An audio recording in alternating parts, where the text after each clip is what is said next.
ఇక కుంభరాశి వారికి వచ్చాం. కుంభరాశి వారికి ఏంటండి పాపం అన్ని సమస్యలు, కుటుంబంలో సమస్యలు, ఆర్థికంగా సమస్యలు, ఇన్ని ఇన్ని విషయాలు చెప్తూ ఉన్నారు. నిజంగా ఇన్ని సమస్యలు ఉంటాయా ఈ షష్టగ్రహ కూటమి వలన?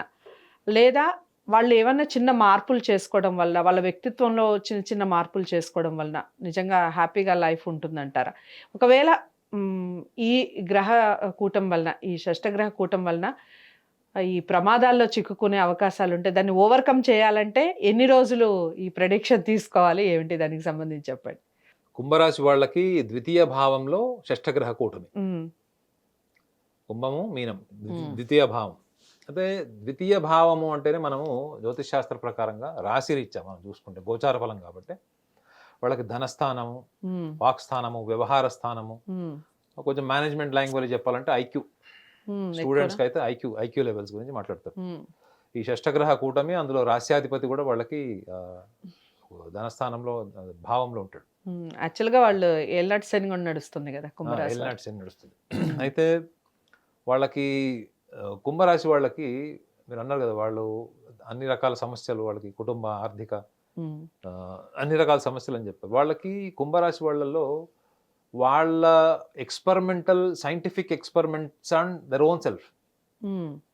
వాళ్ళ చేసే పనులు, ఆలోచనలన్నీ గూడా అది వాళ్ళకే అర్థమైతాయి ఎక్కువగా. హ్మ్. హ్మ్. అంటే ఒక మేధావి, ఒక పిచ్చోడు ఎవరికీ అర్థం కాడని చెప్తారు చూసారండి? హ్మ్. ఒక జీనియస్ పర్సన్ గూడా ఎవరికీ అర్థం కాడట. ఒక హ్మ్. పిచ్చోడు గూడా ఎవరికీ అర్థం కాడట. హ్మ్. సో, 10 మందిలో 6 కుంభరాశి వాళ్ళు ఇట్లా కనిపిస్తారు. కారణం ఏంటంటే, వాళ్ళల్లో వాళ్ళే కర్తలాగుంటాడు. వాళ్ళే క్రియలాచరిస్తారు. వాళ్ళే ఆ కర్మ ఫలాన్ని గూడా వాళ్ళు హ్మ్. ఇంట్రాస్పెక్షన్ చేసుకుంటారు. హ్మ్. ఈ కుంభరాశి వాళ్ళ ఒక ఒక వీక్ పాయింట్ ఏంటంటే, వీళ్ళకి జీవితంలో వీళ్ళది ఏదన్నా కోరికలాగానే తీసుకుంటారు దేన్నైనా. హ్మ్. అంటే they consider everything as a desire. Hmm. మనం ప్రతి పనిని మనం డిజైర్ లాగా తీసుకోం గదా! ఓకే. సో, వీళ్ళు ప్రతి పనిలో గూడా ఆ సూక్ష్మ బుద్ధి వాళ్ళు అనుకున్నది జరిగిపోవాలి, చేసేయాలి అనే దాంట్లో వీళ్ళకి ఎక్కువగా ఉంటుంది. ఎంతూజియాజం ఎక్కువుంటది. ప్లానింగ్ ప్రొసీజర్ కన్నా హ్మ్. హ్మ్. వీళ్ళకి ఎంతూజియాజం ఎక్కువుంటది. కారణం ఏంటి అంటే వీళ్ళకున్నటువంటి యాంక్సైటీ ఇష్యూస్ ఒకటి, ఈ ఎంతూజియాజం అని చెప్పా చూడండి. ఈ ఎక్సైట్‌మెంట్, ఎంతూజియాజం ఉంటదెక్కువ. Body, mind coordination related. Hmm. ఈ లక్షణాల వల్ల వీళ్ళు దేన్నైనా ఫస్టు మనం పని స్టార్ట్ చేసేద్దాం అని కొంచెం ఇన్ఫర్మేషన్ తీసుకొని దాన్ని అల్లుకుంటూ వెళ్ళిపోయేటువంటి స్వభావం ఉంటది. హ్మ్. ఈ ప్రాసెస్‌లో వీళ్ళు జర్నీ స్టార్టింగ్ చేసేటప్పుడు వీళ్ళు ఒక్కళ్ళుగా స్టార్ట్ చేస్తారు మేడం. వీళ్ళు ఎందుకంటే ఒక లైన్ రాసి ఉంటది వీళ్ళ గురించి. హ్మ్. జ్యోతిష్ శాస్త్రంలో ఏందంటే దే ఆర్ డిస్పాషనేట్ పీపుల్ అని రాసి ఉంటది. హ్మ్. డిస్పాషనేట్ అంటే వీళ్ళు ప్యాషన్ అంటే మనం అందరితో కలిసిపోయే ఒక passion, social relation, personal relation ఉంటుంది. వీళ్ళు ఎప్పుడు వాటి నుంచి వైరాగ్యంతోని బయటకొచ్చేస్తారు. ఎప్పుడు కలుస్తారు అన్నది మాత్రం అసలు తెలీదు. వీళ్ళు నీళ్ళల్లో ఉండి నీళ్ళు అంటుకోకుండా ఉంటే ఎలా ఉంటది మనం? హ్మ్. అన్ని రిలేషన్స్‌లో ఉంటారు. అందరితో ఉంటారు. కానీ అందరితో కలిసినట్టు ఉండరు. అంటే ఒక వైరాగ్య ధోరణి లేదా ఒక డిస్కనెక్టివిటీ అన్నది వీళ్ళ బిహేవియర్‌లో, వీళ్ళ థింకింగ్‌లో మీకు రెగ్యులర్‌గా కనిపిస్తది. ఓకే. సో, కాబట్టి వీళ్ళు చిన్నప్పటి నుంచి కూడా వీళ్ళు ఎంత discipline, sensitive and hyper active ఉంటారో, ఎట్ ద సేమ్ టైమ్ వీళ్ళు చేసే పనులు, వీళ్ళ ప్లాన్స్, ప్రొసీజర్స్ గాని వీళ్ళు జనరల్‌గా ఎవరితో షేర్ చేయరు. హ్మ్. They work individually. వాళ్ళలో వాళ్ళు ఆలోచించుకొని, ప్రణాళిక వేసుకొని, ఒక నిర్ణయానికొచ్చిన తర్వాత ఇగ వాళ్ళు ఆ పని ఎవరి కోసం ఆపరు వాళ్ళు. హ్మ్. అది ఆర్థిక విషయాలు గావచ్చు, ఎందుకంటే ఇప్పుడు ధనస్థానంలోనే ఉంది గాబట్టి అక్కడ. హ్మ్. ఆర్థిక విషయాలు గావచ్చు, కుటుంబపరమైన విషయాలు గావచ్చు. హ్మ్. కానీ వీళ్ళల్లో ఉన్నటువంటి ఇంట్రాస్పెక్టివ్ నేచర్ మిగతా ఏ సైన్‌లో గూడా అంత కనపడదు. హ్మ్. అంటే వీళ్ళు ఒకవేళ లైఫ్‌లో ఏదన్నా మనం తొందరపాటుతనం వీళ్ళు అన్ని తొందరపాటుతనంతోనే నేర్చుకుంటారు మేడం వీళ్ళు. హ్మ్. పైకి చూడ్డానికి చెప్పా గదా! ఒక డిస్పాషనేట్ పర్సనాలిటీలా కనిపిస్తారు గానీ, హ్మ్. లోపల విపరీతమైన భావోద్వేగాలుంటాయి. హ్మ్. బయటకి వ్యక్తపరచరది. హ్మ్. ఎక్స్‌ప్రెస్ చేయరసలు వాళ్ళు. ఓకే. వాళ్ళని మీరు మెడగోసినా గానీ మీకు ఆ విషయాలు తెలియడం చాలా కష్టం వీళ్ళకి. హ్మ్. అంత డీప్ ఇంట్రోవర్ట్స్ వాళ్ళు. ఎంతో పరిచయం ఉండి జీవిత భాగస్వామితోని గూడా వీళ్ళు పూర్తిగా సరెండర్ అయిపోయి, వాళ్ళే పూర్తిగా అన్ని విషయాలు షేర్ సర్వస్వమైనటువంటి చేసుకోరు. ఓపెన్‌నెస్ అనేది మీరు కుంభరాశి నుంచి ఎక్స్‌పెక్ట్ జేయలేరు. ఓకే. సో, వీళ్ళ డెసిషన్ మేకింగ్ ఎట్లా ఉంటది అంటే మాత్రం వీళ్ళు చాలా సందర్భాల్లో వీళ్ళ డెసిషన్స్ అన్నీ గూడా ప్లానింగ్‌ని బేస్ చేసుకొని ఉండదు. ఎక్కువగా వాళ్ళ చెప్పా చూడండి desire, passion to become rich to become successful, ఇవి ఉంటాయి చూడండి, back of the mind. They are more psychological, rational కాదు, they are more psychological. Rational అంటే Okay. ఏంటంటే మీరు you have to consider so many factors, so many things you have to accept, so many things you have to deny certain times.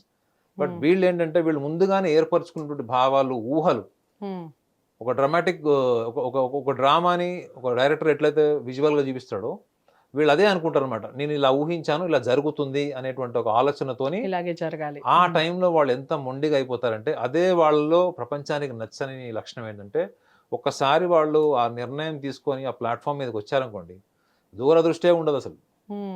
అసలు దూరదృష్టి ఉండదు. మకర రాశి వాళ్ళకు ఉన్న దూరదృష్టిలో వీళ్ళకి సగం కూడా ఉండదు. వీళ్ళకి ఎంతసేసం అనమాట, ఏదో చేసేయాలి, అయిపోవాలి. రెండోది వీళ్ళకి ఒకసారి నిర్ణయం తీసుకునే వరకు వీళ్ళకి సహనం, వీళ్ళు టాలరెన్స్ ఉండదు వీళ్ళకి. ఓకే. ఎంత తొందరగా అయిపోతుందో అయిపోవాలి అంతే.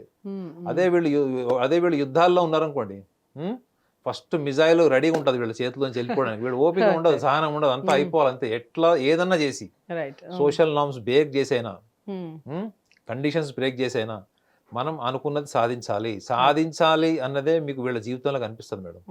సాధించే క్రమంలో నువ్వు ఏం చేస్తున్నావు, ఏం ప్రణాళిక చేస్తున్నావు అన్నది మీకు ఎక్కువ క్లారిటీ ఉండదు. కానీ వీళ్ళు చేయడానికి ఎప్పుడు రెడీగా ఉంటారు అనమాట.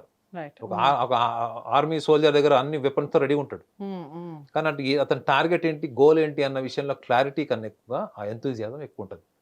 ఈ ఎంతూజియాజం వల్ల వీళ్ళు కొంత డబ్బులు చాలా మటుకు వీళ్ళు పార్ట్నర్స్ తోని డివైడ్ అయిపోవడం.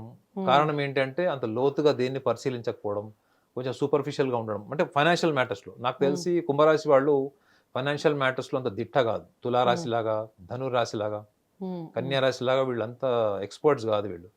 బట్ ఏంటంటే వీళ్ళు చాలా ఎనర్జీతోని, చాలా ఎంతూజియాజంతోని ఒక పర్ఫెక్షన్, క్వాలిటీ ఇన్ బిజినెస్ అన్నది వీళ్ళు బాగా మెయింటైన్ చేస్తారు వీళ్ళు. ఈ లక్షణాలు వీళ్ళలో అవుట్ స్టాండింగ్ ఉంటాయి. కాబట్టి చాలా మంది వీళ్ళు వర్క్ చేసేటప్పుడు మీకు ఒక హానెస్టీ కనిపిస్తుంది. సో చాలా మంది బిజినెస్ ఇన్వెస్టర్స్ కూడా, పార్ట్నర్స్ కూడా వీళ్ళతోని మర్జ్ అవ్వడానికి, వీళ్ళకి కలవడానికి, ఇష్టపడడానికి వీళ్ళ వ్యక్తిత్వమే కారణం ఉంటుంది. రైట్. సో ఎలాంటి విషయాల్లో మార్పులు చేసుకోవడం వల్ల వాళ్ళ లైఫ్ బ్యూటిఫుల్గా ఉంటుంది? ఇప్పుడు అందరూ చెప్తున్నట్టుగా వీళ్ళకి నిజంగానే ఇలాంటి ప్రాబ్లమ్స్ వచ్చే అవకాశం ఉందా? కుటుంబ నేపథ్యంలో కానివ్వండి, ఇటు ధన ప్రకారంగా కానివ్వండి, ఫైనాన్షియల్గా చాలా స్ట్రగుల్స్ ఉంటాయి అన్నట్టుగా చెప్తున్నారు. నిజంగా అలాంటి ప్రాబ్లమ్స్ వస్తాయా? వాళ్ళు ఎలాంటి విషయాల్లో మార్పులు చేసుకోవాలి? అండ్ వాళ్ళకి ఏ రంగం బాగా కలిసి వస్తుంది? మరి ఇంత ఇంట్రోవర్ట్స్ కాబట్టి ఏ రంగం బాగా కలిసి వస్తుంది? ఇప్పుడు 3 రోజులైతే పంచగ్రహ కూటమి అవుతుంది, షష్టగ్రహ కూటమి. సో కాబట్టి దీని ప్రభావాన్ని వాళ్ళు మనసులో పెట్టుకోవడమే అసలు ఫస్ట్ వాళ్ళు చేయకూడని పని. ఫస్ట్ వాళ్ళు ఏం చేయకూడదు అన్నారు కాబట్టి మార్చుకోవాల్సింది కూడా చెప్తున్నాను.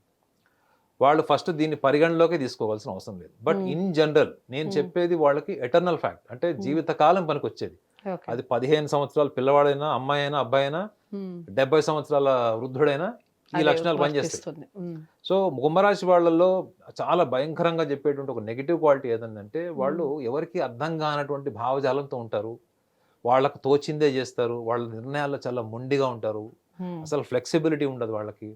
వాళ్ళు ఏం చేస్తున్నారు, ఏం చెప్తున్నారు ఒకదానికి ఒకటి సంబంధం ఉండదు. వాళ్ళకి నచ్చిందంతా చేసుకుంటూ పోతారు. ఒక 100 కోట్ల ఆస్తి జూదంలో కోల్పోయిన వాళ్ళు కూడా ఈ కుంభరాశిలో వాళ్ళు ఉన్నారు. ఫిలిం ఇండస్ట్రీలో అయితే అసలు సర్వం కోల్పోయిన వాళ్ళు ఉన్నారు. సో వీళ్ళకి కొంచెం వ్యసనాలు కూడా ఉంటాయి మేడం. ఈ కుంభరాశిలో పుట్టిన వాళ్ళకి నేను చెప్పా చూడండి, వీళ్ళకి ఒక డిజైర్ ఉంటుంది వీళ్ళ జీవితంలో, ఒక డిజైర్ కాన్షియస్ అంటారు వీళ్ళు. ఈ డిజైర్ అచీవ్ చేసే ప్రాసెస్లో వీళ్ళు చాలా మంది ఈ కుంభరాశిలో వాళ్ళు కొన్ని వ్యసనాలకు కూడా వీళ్ళు ఎడిక్ట్ అయిపోతారు. అందుకే ఈ లక్షణాలన్నీ మీకు ఎప్పుడు తెలుస్తాయంటే, కొంచెం వీళ్ళు ఏజ్ వచ్చిన తర్వాత, ముఖ్యంగా ఈ బిట్వీన్ 40 to 50 మధ్యలో ఇట్లాంటి ఎక్స్పెరిమెంట్ చేసే ఛాన్స్ ఉంటుంది. సో వీళ్ళకి పర్సనాలిటీ వైజ్ కూడా ఒక సజెషన్ ఏంటంటే, వీళ్ళకి మూడ్ స్వింగ్స్ ఉంటాయి. వీళ్ళకి కుంభరాశి వాళ్ళకి, మకర రాశి వాళ్ళకి, ప్లస్ ఈ కర్కాటక రాశి వాళ్ళకి మూడ్ స్వింగ్స్ ఉంటాయి. ఈ మూడ్ స్వింగ్స్ వల్ల ఏంటంటే, వీళ్ళు ఒకసారి స్ట్రాంగ్ మూడ్లో ఉన్నప్పుడు తీసుకునే నిర్ణయము, అదే ఒక వీక్ మూడ్లో ఉన్నప్పుడు ఆ నిర్ణయం మీద మళ్ళీ వీళ్ళు మార్పులు చేర్పులు చేసుకుంటారు. సో వీళ్ళు మూడు బాగోలేనప్పుడు లేదా మూడు బాగున్నప్పుడు వీళ్ళ యొక్క మానసిక పరిస్థితి కూడా వాళ్ళ బిజినెస్లో ఉంటే వీళ్ళ బిజినెస్ పార్ట్నర్స్కి అడ్వాంటేజ్ కూడా అవుతుంది. వీళ్ళని మోసం చేయడానికి, లేకపోతే వీళ్ళని మిస్గైడ్ చేయడానికి కల్పించిన వాళ్ళు అవుతారు. ఇంకొక పాయింట్ వీళ్ళు మెరుగుపరచుకోవాల్సింది ఏంటంటే, they must learn to be very transparent. వాళ్ళలో ఎంత హానెస్టీ ఉంటుందో అంత ఎక్స్ట్రావర్ట్ నేచర్ మీకు కనపడదు. అది అవసరం లేదు అది అనుకుంటారు. కానీ వాళ్ళు చాలా సందర్భాల్లో ఆ ఇంట్రోవర్ట్ నేచర్ వల్ల, ఆ ల్యాక్ ఆఫ్ ఎక్స్ప్రెషన్ వల్ల చాలా సఫర్ అవుతారు వాళ్ళు. దానివల్ల ఏమవుతుందంటే మీరు ఎప్పుడైతే లోపల భావాన్ని వ్యక్తపరచరో అణుచుకుంటారో at the tendency leads to mood swings as well as depression, high Okay. Possibilities. So కుంభరాశి వాళ్ళు చాలా మటుకు ముఖ్యంగా 50 సంవత్సరాలు ఇప్పుడున్న జనరేషన్ వాళ్ళైతే ఇప్పుడు ఇంకా ఎర్లీగా చెప్పొచ్చు, కానీ ఈ మూడ్ స్వింగ్స్ డిప్రెషన్ లక్షణాలు వాళ్ళకి డిఫాల్ట్ ఉంటాయి. ఓకే. సో వాళ్ళకి సూటబుల్ ప్రొఫెషన్స్ ఏదైనా అంటే నేను తప్పకుండా సైన్స్ అండ్ టెక్నాలజీకి వాళ్ళు సూపర్. ఎందుకంటే ఒక కుంభరాశి వాడిని మీరు గుర్తుపట్టాలంటే వాడు ఫస్ట్ ప్రశ్నిస్తాడు. ఇప్పుడు నేను పరిచయం అనుకోండి, నేను ఎందుకు నమ్మాలి, ఈ సబ్జెక్ట్ ఆథెంటిసిటీ ఏంటి, ఏ యూనివర్సిటీ ఇచ్చింది, నువ్వు ఎందుకు చేసావు, నీ రీసెర్చ్, ఇది ఫస్ట్ యాంటీ అంటే మీకు కోపం వచ్చేలాగా మాట్లాడతారు. మనం ఎప్పుడైతే మాట్లాడుతూ ఉంటామో డిస్కషన్లకి, ఒక స్టేజ్ వచ్చిన తర్వాత వాళ్ళు కనెక్ట్ అవుతారు. రైట్. సో వీళ్ళు సైంటిఫిక్ పర్సెప్షన్ అన్నది వీళ్ళకి డిఫాల్ట్ ఉంటుంది.